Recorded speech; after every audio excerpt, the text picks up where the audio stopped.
aqui, né? É, só ligar. Vou fazer a leitura inicial, então, para a gente poder fazer nossa prece e começar o nosso pão nosso. Mensagem 171 do livro Minutos de Sabedoria, por Torres Pastorino. Quem é corajoso não foge da batalha da vida. Todos temos nossas lutas, mas só quem sabe suportá-las pode ser classificado de herói, de homem, em toda a extensão do termo. Saiba merecer o título de homem, saiba ser herói. Não desanime diante das dificuldades. Enfrente a vida tal qual se apresenta, com suas alegrias e dores, e jamais pense em fugir covardemente. Então, com essa mensagem, vamos aquietar o nosso coração. Nós que nos encontramos aqui presentes, encarnados e desencarnados, e aqueles que estão do outro lado da telinha, acompanhando o nosso estudo do Pão Nosso. Mentalizar a imagem excelsa do Mestre Jesus, rogar a espiritualidade amiga e bondosa, que possa nos instruir, nos intuir e nos inspirar para os trabalhos que estamos desenvolvendo nesta manhã de domingo nesta casa. Que as famílias que estão vinculadas a esse trabalho de amor possam chegar aqui em clima de paz, e que todos nós que nos envolvemos nas tarefas benéficas do amor e do bem possamos doar de nós o melhor que temos, em nosso favor e em favor de toda a humanidade. Jesus amado, que esse clima de Natal que se espalha sobre o planeta Terra possa tocar hoje especialmente o coração dos líderes das nações que passam pelos processos dolorosos da guerra, no resgate coletivo ou na constituição de novos resgates. Que aqueles que lideram os destinos da humanidade, seja no mundo material ou espiritual, tenham a sensibilidade de olhar pelos mais pobres, pelos que sofrem, pelos exilados, por aqueles que são perseguidos, pelos que passam fome, os que não têm um abrigo, que se perderam, Senhor, muitas vezes pela dor e pelo desespero, no mundo do crime e das drogas. Olha com amor por eles e por todos nós. Permanece aqui conosco, nos intuindo e nos inspirando, agora e sempre. Graças a Deus. Bom, nós vamos fazer hoje um pão nosso, que para mim é um dos capítulos mais especiais do livro do Benfeito Hernando. Do livro Pão Nosso.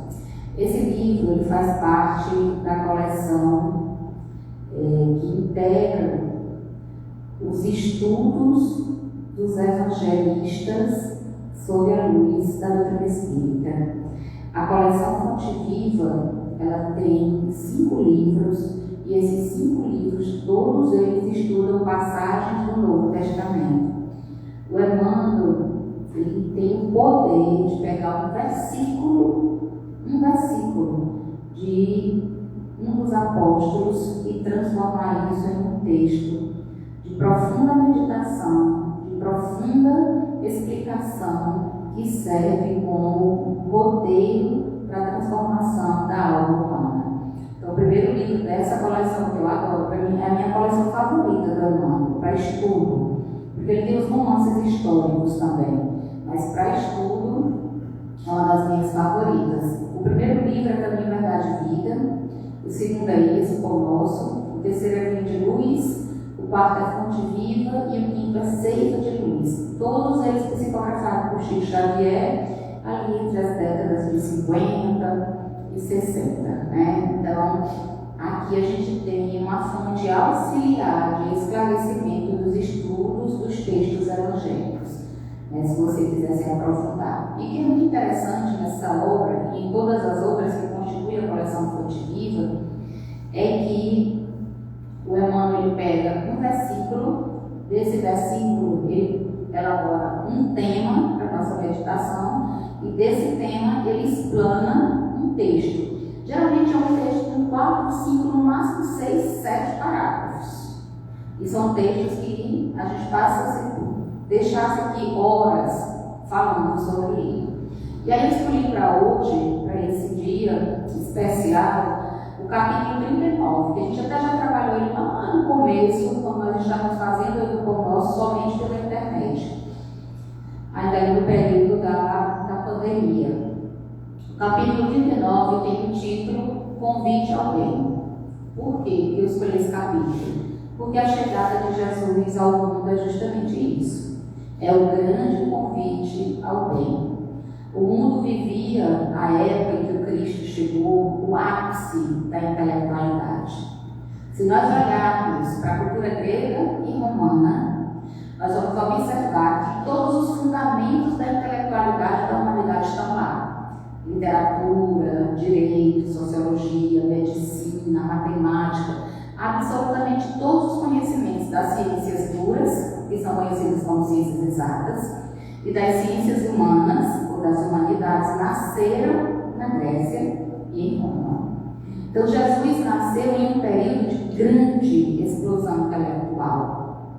O mundo vivia o ápice da intelectualidade, mas ele chega ao mundo com um convite muito diferente. Ele renasce como Messias, de maneira muito simples, em uma manjedoura e meio dos animais, filho de um carpinteiro e de uma mulher desconhecida. Ele nasce em meio à simplicidade. Ele nasce em uma situação tão difícil, porque a mãe dele não tinha nem sequer onde parir aquela criança. Ela foi se juntar aos animais em uma estrebaria. E ele nasce naquela circunstância para nos mostrar que não importa de onde nós começamos, não interessa de onde a gente partiu, de onde nós começamos, o que importa é para onde nós estamos indo. Qual é o seu propósito? Qual é a sua meta? Para onde você quer ir? Isso é que importa. E ele chega ao mundo com esse grande convite ao bem. O bem é a fonte divina.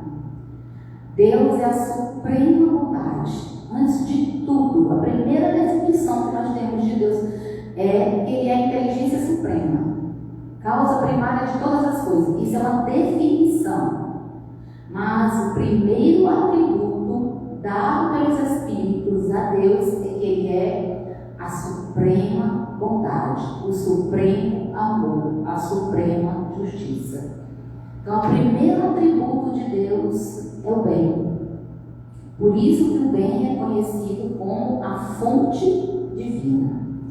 E aí que a gente tem o capítulo 39 com o título Convite ao Bem.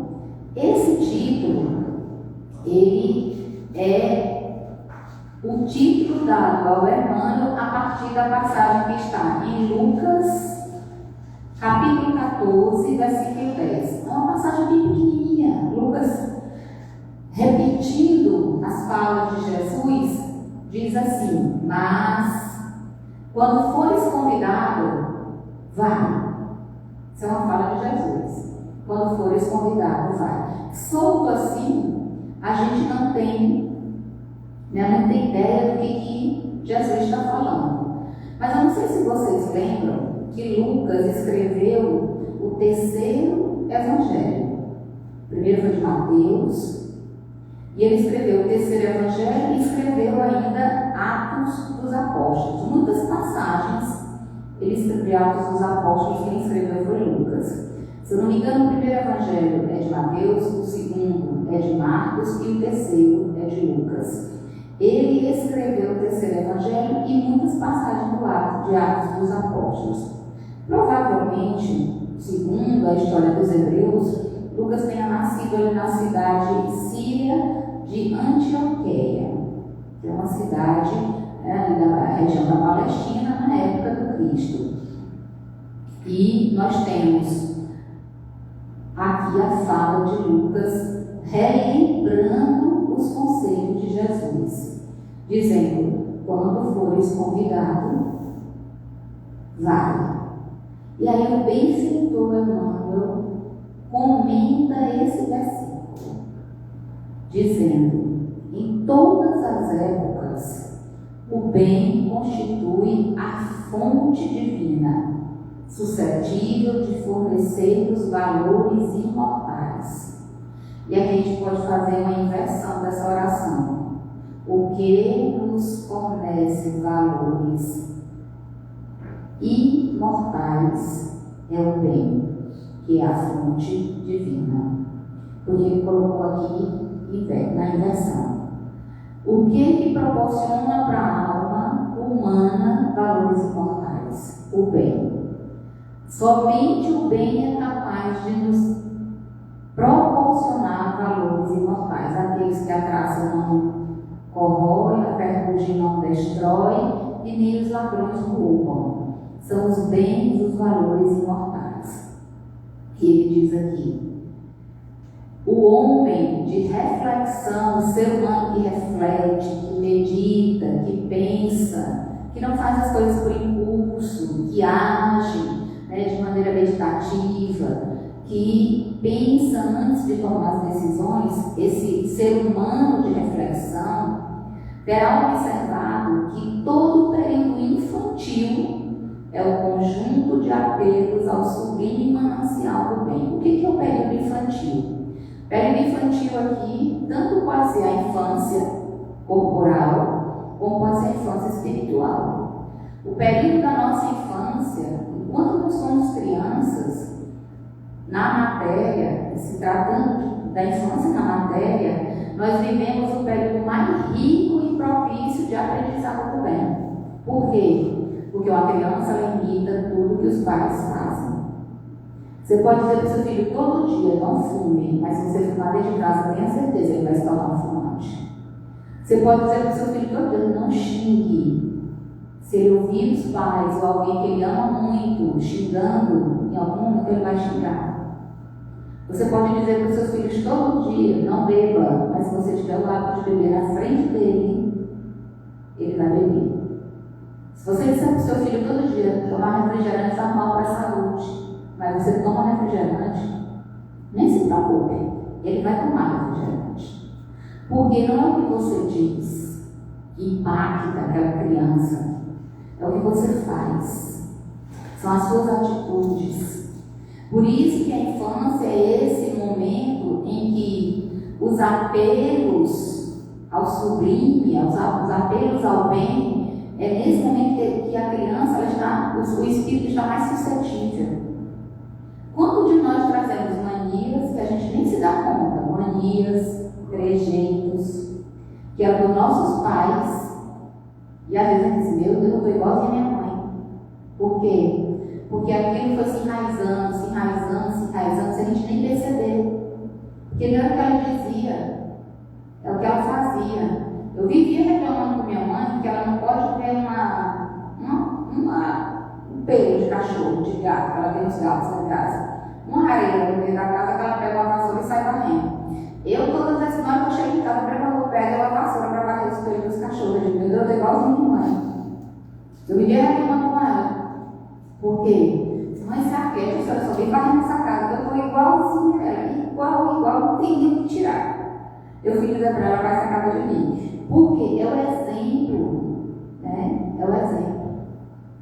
Então, a infância do espírito, que é quando ele começa a sua caminhada, o seu processo de aprendizado, ele está muito suscetível ao bem. O mal não é uma fatalidade na vida de ninguém.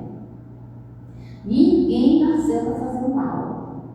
Nós agimos muitas vezes de maneira equivocada por ignorância, porque a gente não conhecia uma outra alternativa, ou porque nós não aprendemos a ver uma outra alternativa, ou porque nós não enxergávamos uma outra alternativa.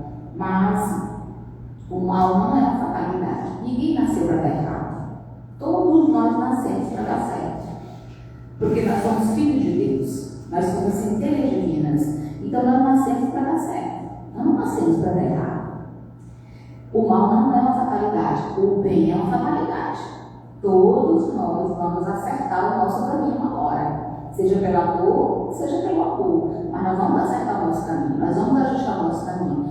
Mas é importante a gente entender que enquanto nós estamos vivendo a infância na matéria, isso serve para os pais, aquelas crianças, aqueles espíritos que nós recebemos para educar, para orientar, eles são suscetíveis, impressionáveis pelo exemplo, não é pelo que a gente diz. Por isso que a Emmanuel diz aqui, o convite sagrado ao bem é repetido anos e anos a fios. Como é que os convites ao bem chegam até nós? Olha só como é que eles chegam até nós. Eles vêm por intermédio dos amorosos pais humanos. Os primeiros convites ao bem vêm através de nossos pais. Podem ter sido os pais mais difíceis, os pais mais duros, os pais mais negligentes, os pais mais irresponsáveis, mas eles sempre dizem para os filhos: tome cuidado, ande direito, preste atenção às companhias. Tem alguns que são adultos, se você aprontar alguma, chegar em casa, você vai entrar na caixa, né? Porque dependendo da pedagogia que se utilizava, tinha o diálogo, mas também tinha a cinta, né? Então, há um convite constante dos pais para que a gente seja alguém melhor. Aí uma pessoa me perguntou assim: Adriana, por que minha mãe e meu pai foram tão, me negligenciaram tanto, foram tão irresponsáveis comigo, me abandonaram, e aí como é que eu vou atribuir a eles o que eu já cresci, o que eu já aprendi? Aí eu disse para ela, para essa pessoa, eu disse: olha, mesmo que eles tenham sido os pais que negligenciaram, que abandonaram, que não cuidaram, mesmo assim, se Deus confiou a eles que você viesse como filho, é porque eles tinham mais condições do que você de educar.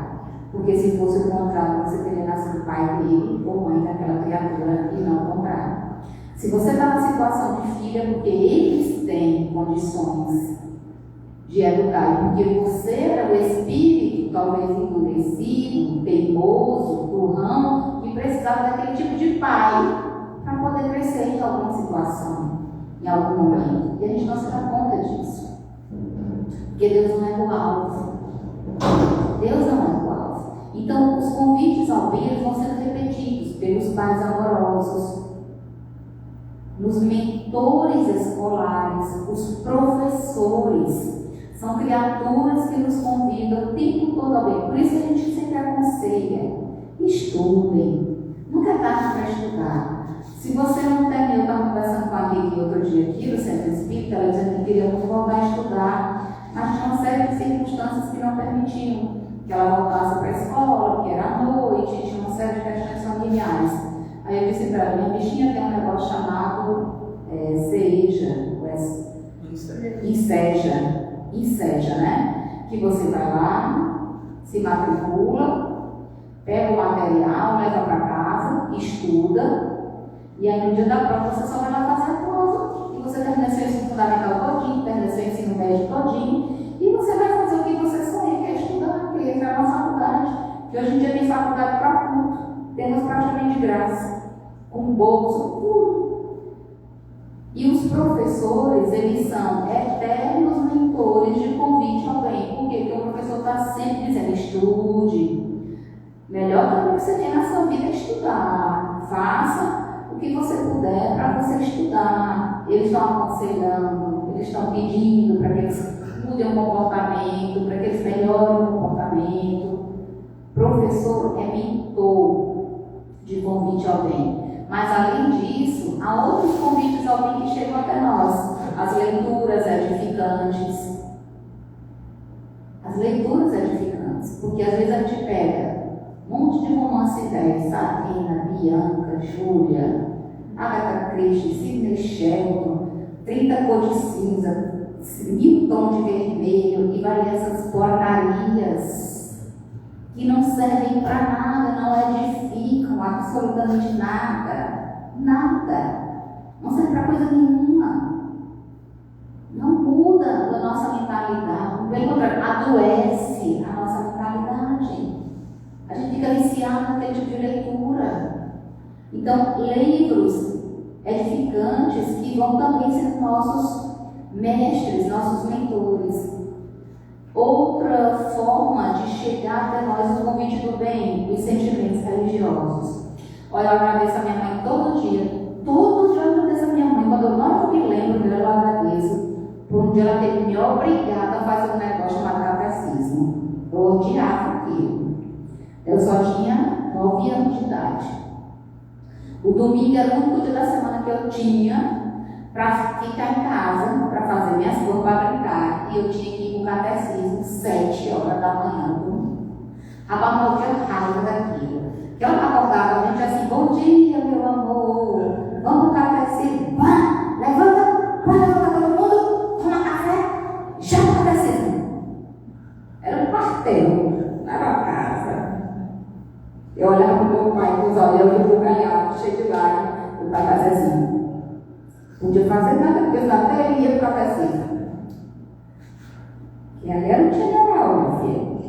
Lá você vai ao catecismo, dos 9 aos 11 anos. 2 anos de catecismo. Eu ia com raiva. Mas foi no catecismo que eu comecei a me envolver nas colônias de férias da igreja. Fiz a primeira comunhão. Quando eu terminei a primeira comunhão, fui preparar para a crisma. Fiz crisma aos 15 anos. Me tornei catequizadora. Fui catequizar as crianças de tanto que eu gostei. Fui ser catequizadora. Fui ser animadora de colônia de férias. Eu ainda hoje me lembro. Eu era animadora de colônia de férias das crianças do catecismo, eu odiava. Terminei fiz a primeira Eucaristia, me envolvi com um grupo de jovens, fui líder de um grupo de jovens. Depois fui consagrada ao coração de Maria. Depois me envolvi com a carismática, entrei no grupo da carismática. Eu ia desmaiando na reunião da carismática, o povo dizia que era o Espírito Santo, que era a mediunidade, né? Entrei para a carismática, fui para o grupo da Legião de Maria, que minha mãe me obrigou, que só era idosa, a mais novinha tinha 70 anos, e eu lá no meio, com 16. E eu era babada de todas elas. Fui para a Legião de Maria, fiquei na Legião de Maria quase 4 anos. E até conhecer a doutrina espírita. E eu agradeço a Deus todo dia, porque se não fosse esse sentimento de religiosidade, esse entendimento do trabalho com Jesus, eu não seria espírita. Eu precisei daquele jardim da infância, eu precisei daquele ensino fundamental para chegar aqui na doutrina espírita. Aquilo para mim era uma escola. Então, o sentimento religioso, ele é um convite constante ao bem. Quem tem essa conexão com Deus, não é que faz algo errado, a consciência cobra. A consciência do joga assim: bichão, tu sabe, né, que tu está fazendo errado. Está fazendo porque quer, está errado. Na mesma hora, a consciência grita. Então, o sentimento religioso também nos faz constantes convites ao bem. E tem uma coisa maravilhosa: os amigos. Os amigos comuns, aqueles amigos que querem o nosso bem. Eles estão o tempo todo nos convidando: vamos para a igreja, vamos assistir a missa, vamos no culto, vamos no centro espírita para você conhecer. Nossos amigos, os amigos que nos amam, eles estão sempre nos convidando ao bem. Aqueles que não querem o nosso bem, bora ali beber uma cachaça, vamos ali tomar uma pinga. A barra tem um lugar que eu conheço, o gargalo que tem barra. Então é só convidando para o buraco, o abismo. E a gente tem que tomar muito cuidado com isso. Por quê? Porque do jeito que nos chegam os convites ao bem, os convites ao mal também nos alcançam. E dependendo da nossa força moral, na maioria das vezes nós somos mais arrastados pelo caminho da escuridão do que pelo caminho do bem. Aí o Emmanuel diz: mesmo chegando todos esses convites ao bem, raras inteligências atingem a juventude de atenção fixa no chamamento elevado. A maioria de nós alcança a juventude totalmente desregrado, absolutamente desequilibrado, totalmente perdido. Ninguém quer saber de nada de igreja, de reza, de missa, de culto. A gente não quer saber dessas coisas. Eu tenho uma sobrinha que tem 17 anos, vai fazer 18 agora próxima, a Maria Eduarda. E lá em casa é uma salada, né? Minha mãe é muito católica, apostólica e romântica, vive no Canindé há 23 anos, todo ano ela vai. Meu pai é muito católico, eu tenho uma outra irmã muito católica, Celinha. Eu tenho um irmão que nem ele vai e vem, ele fica lá, quando me chamam, ele vai. E eu tenho duas irmãs que são protestantes, uma da igreja do Reino Universal de Macedo e a outra da Assembleia de Deus. Tudo protestante. E a gente se dá, eu espírita, né? Bem no meio. A gente se dá muito bem. No começo, da Igreja Universal, lá de Macedo, ficava jogando direta, dizendo que era pela casa com os espiritismo que eu ia para o inferno, até o momento em que ela teve um problema muito grave e que quem resolveu com o centro espírita, ela deixou de acusar, né, o centro espírita de levar a gente para o inferno. Mas, enfim, a minha sobrinha Maria Eduarda, ela tem 18 anos. Ela entrou na Assembleia, eu tinha 15. Lá ela conheceu o primeiro namorado dela, tá noiva, e vão casar no próximo ano. E aí a minha mãe e meu pai estavam desesperados, porque ela só tem 18 anos, né? Ela está fazendo Enem agora, já vai casar. Aí eu disse assim: mãe, a senhora não sabe o que é que aguarda ela lá na frente. E nós não sabemos que espírito é esse que reencarnou aqui. Se ela está dentro da igreja protestante e ali ela se encontrou, que ela gosta, ela participa, ela está no coral, ela se envolve com todas as atividades que ela gosta, é porque ela necessita espiritualmente daquela caminhada. Deixa eu seguir o caminho dela. Porque é melhor ela estar lá, rezando, orando, cantando com os amigos dentro da igreja, se preparando para casar, do que estar vivendo uma vida mundana, descendo até o chão, bebendo cachaça, usando droga, ou vendo a vida com 2, 3 meninos para a mãe dela ficar. Cada um de nós está matriculado na escola espiritual que necessita, na escola espiritual que precisa. Então a gente precisa respeitar isso, né? Por quê? Porque os convites na juventude, os convites para os afastamentos inferiores são muitos. É na juventude que a maioria das pessoas conhece o álcool, as drogas, o sexo desregrado. É justamente durante a juventude que a gente desanda completamente se não tiver uma orientação religiosa. Porque é a orientação religiosa que nos dá um prumo na vida. Se a gente se distancia de Deus, a gente caminha nas trevas. Por isso que ele diz: raras inteligências chegam à juventude com atenção fixa no chamamento para o bem. Quase toda a gente ouve as requisições da natureza inferior, ou seja, a gente atende muito facilmente os convites do mal. É muito fácil atender os convites do mal. E esquecemos os nossos deveres preciosos. Quais são os nossos deveres preciosos? Cuidar da nossa saúde espiritual, manter a vida mais equilibrada possível, respeitar o nosso corpo, respeitar os nossos limites, que muitas vezes não respeitamos. E aí o Emmanuel diz: os apelos do bem continuam ao longo da vida. Aqui é um livro amigo, revelando a verdade em silêncio. Ali é um companheiro generoso, que insiste em favor das realidades luminosas da vida.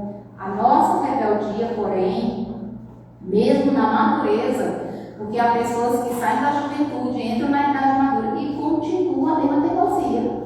Continuam fazendo a mesma bobagem, continuam fazendo as mesmas besteiras. Continuam com os mesmos hábitos que tinham na juventude. E aí ele diz aqui: mesmo na natureza, muitos de nós continuamos e insistimos em manter os hábitos menos dignos que muitas vezes adquirimos durante a juventude. Então, é preciso lembrar que todos nós, em todos os momentos da vida, recebemos os apelos, o convite do bem. Por isso que Lucas diz: quando fores convidado para o bem, vai. Né? Isso é uma fala de Jesus. A rebeldia, né, diz o Emmanuel, ainda mesmo em plena natureza do homem, costuma rir inconscientemente, passando, todavia, em marcha compulsória na direção dos desencantos naturais que lhe impõem mais equilibrados pensamentos.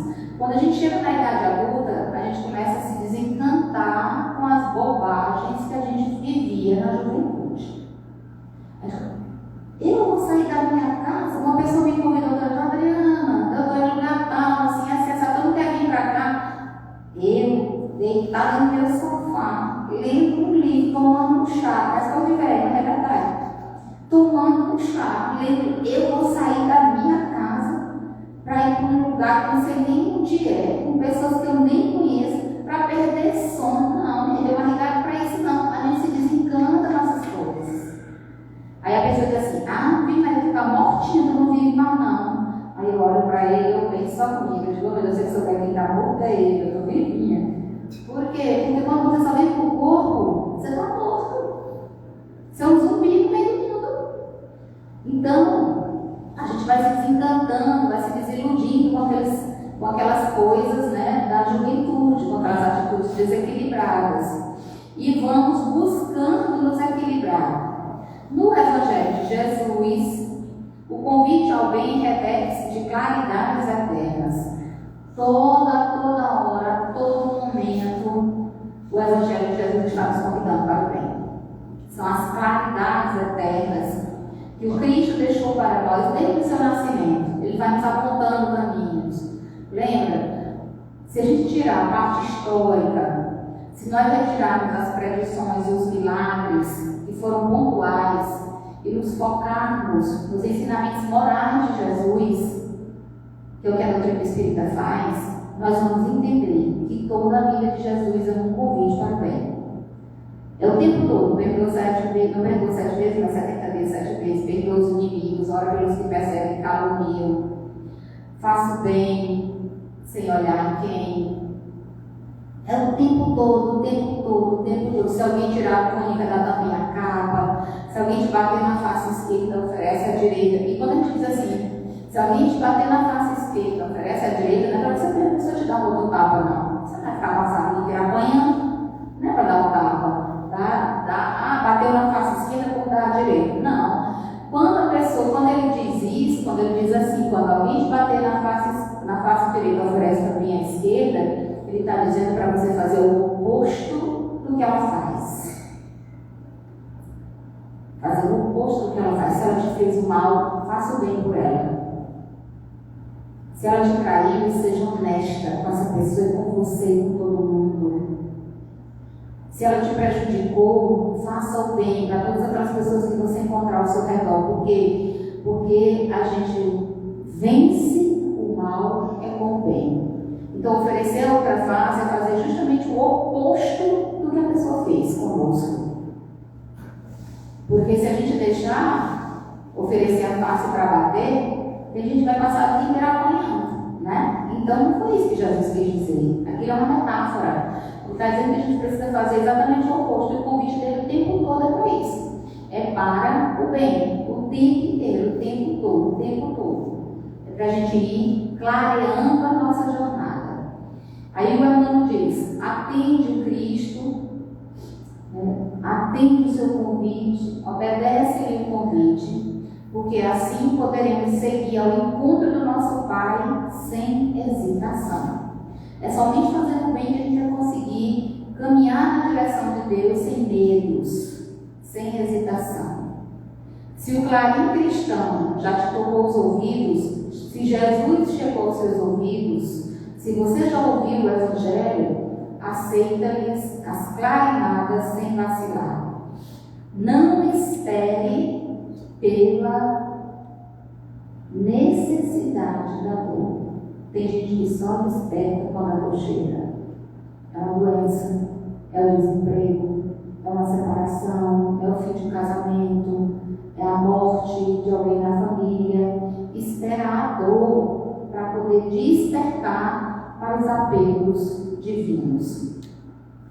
O Emmanuel diz, sob a tormenta, ou seja, quando nós estamos vivendo o turbilhão da dor, do desespero, da aflição, sob a tormenta é cada vez mais difícil a visão do corpo, a visão do destino para onde nós estamos indo. Quando nós estamos vivendo um momento de desespero, de aflição, de agonia, a gente não consegue enxergar com clareza para onde a gente quer ir. O desespero é tão A maioria dos nossos irmãos na Terra, caminha para Deus sob o ultimato das dores, mas não aguardes pelo açoite de sombras, quando pode seguir calmamente pelas estradas claras do amor. Ora, são os desencantos da vida que nos impõem equilíbrio ao pensamento. Você já parou para pensar nisso? São desencantos. É quando você se desilude, quando você quebra a cara, quando você sofre, que você começa a dar equilíbrio ao seu pensamento. E você começa a pensar: por que eu agi dessa maneira? Por que foi que eu fiz isso? Por que eu agi dessa forma? Você vai se desiludindo, porque enquanto a gente está vivendo a ilusão da pseudo-felicidade, está tudo bom, está tudo maravilhoso. A gente nem pensa nas consequências. É quando a dor chega que a gente começa a ir equilibrando o próprio pensamento. Parece uma contradição, né? Mas são os desencantos que impõem equilíbrio ao pensamento. Eu só me lembro, quando eu li essa frase do Emmanuel, eu só me lembro das festas de carnaval. Por quê? Durante o carnaval está todo mundo, só love, só paz e amor. É folia, é festa, é farra, é cachaça. Menina, é um negócio, pega, todo mundo pega todo mundo. É um negócio maravilhoso. Quando chega na quarta-feira de cinza, que a ilusão acabou, aí a pessoa fica, gastou o dinheiro todo, não tem o dinheiro do aluguel, não tem o dinheiro do gás, não tem o dinheiro da comida, bebeu tudo de cachaça, fez a farra, e agora chegou o desencanto. Aí a pessoa começa: meu Deus, porque já foi que eu fiz isso? Por que eu não me organizei? Por que eu não deixei ir para esse negócio? E agora? O que eu vou fazer da minha vida?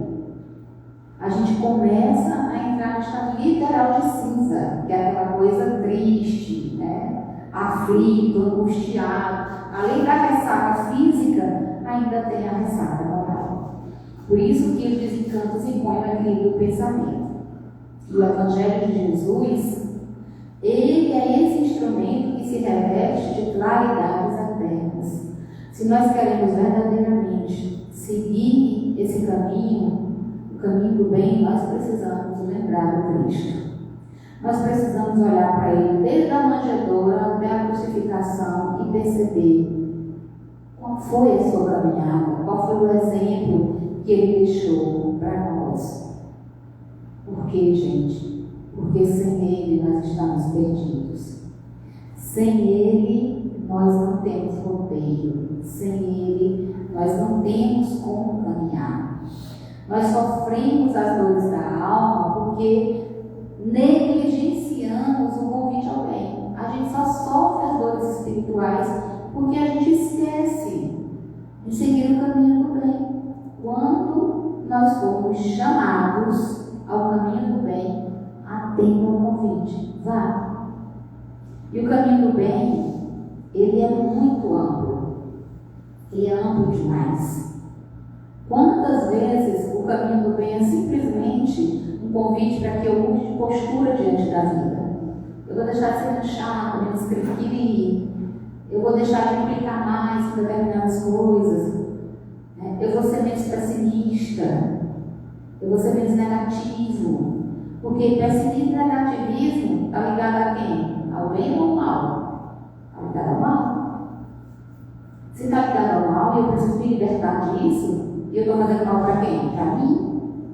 E eu preciso me libertar, eu vou começar a ter pensamentos positivos, eu vou começar a combater o pessimismo, a combater o negativismo em mim. E tem uma técnica tão simples para isso. Quando você tiver um pensamento muito ruim, enfrenta esse pensamento. Pergunta para ele: por que eu estou pensando isso? E se eu pensasse o contrário disso, como seria? Eu faço isso comigo todo dia. Às vezes eu vou trabalhar, e aí eu chego no Instituto Federal, e lidar com gente é muito difícil. E algumas turmas, algumas salas de aula são mais difíceis do que outras.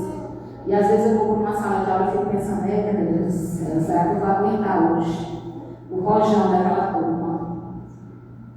E aí eu vou, chega as fotos lá, né? Chega lá, vai pesar. Aí eu vou no caminho e digo: não, mas eu vou. Sabe por que eu vou? Porque se eles estão ali e eu estou com eles, é porque eles precisam de mim e eu também preciso deles. Então vai dar tudo certo. E dá tudo certo. Por quê? Porque eu enfrento o pensamento negativo. Porque se eu pensasse todo dia vai ser horrível, vai ser péssimo, eu não vou aguentar, eu não seria mais professora não. Eu teria desistido da sala de aula. Então a gente precisa enfrentar os nossos pessimismos, enfrentar o nosso negativismo. Para quê? Para que a gente vença o mal primeiro dentro de nós. Porque não adianta eu querer ajudar a humanidade se eu não consigo me ajudar. Eu preciso escolher o caminho do bem primeiro para mim. Vencer o meu pessimismo, vencer o meu medo, vencer a minha descrença, vencer a minha falta de fé, vencer o meu negativismo. Para quê? Para que eu me ajude. Porque tem uma passagem no Evangelho, para a gente encerrar essa conversa, que diz assim: ajuda-te, que o céu te ajudará. Primeiro é você que se ajuda, é ajuda-te. Primeiro é você. Tome a decisão de querer se ajudar. Enfrente os seus medos, enfrente os seus pessimismos, enfrente os seus negativismos, se questione. Por que eu estou pensando sobre isso? Eu posso pensar de maneira diferente e melhor? Posso, então muda, pensa. Porque ajuda-te, que o céu te ajudará. E é bom a gente lembrar disso no Natal de Jesus. Que nós precisamos nos ajudar, porque Ele nos ajuda sempre. Vamos fazer a nossa prece final, encerrar o nosso conosco, para a gente ir para a segunda parte da nossa atividade de hoje. Senhor Jesus, Mestre amado, queremos te agradecer por essa manhã maravilhosa de atividades aqui no Centro Espírita Irmã Sheila e te pedir, Senhor, piedade para aqueles que ainda nos perseguem e nos caluniam.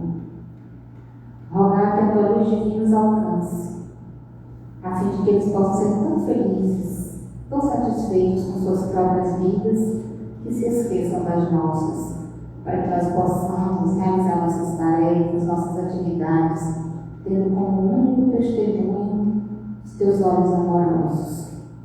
Nos envolve na tua luz, na tua paz, e todos nós aqui presentes, encarnados e desencarnados. Dai-nos, Senhor, esse recesso para o descanso físico, mas não para o descanso espiritual, para que nós possamos estudar, renovar os nossos conhecimentos a fim de servirmos melhor. Que a tua luz envolva todas as famílias assistidas por essa casa. Que a tua paz invada os seus lares nesse Natal. Que as suas dificuldades e dores sejam aliviadas. E que tu possa visitá-los, Senhor, na noite do dia 24 de dezembro, como presente bendito, vindo diretamente dos céus, em forma de paz e de luz para todos que necessitam. Guarda-nos no teu amor e permanece conosco, hoje e sempre. Que assim seja, graças a Deus. Obrigada, gente. Vamos agora para o próximo momento.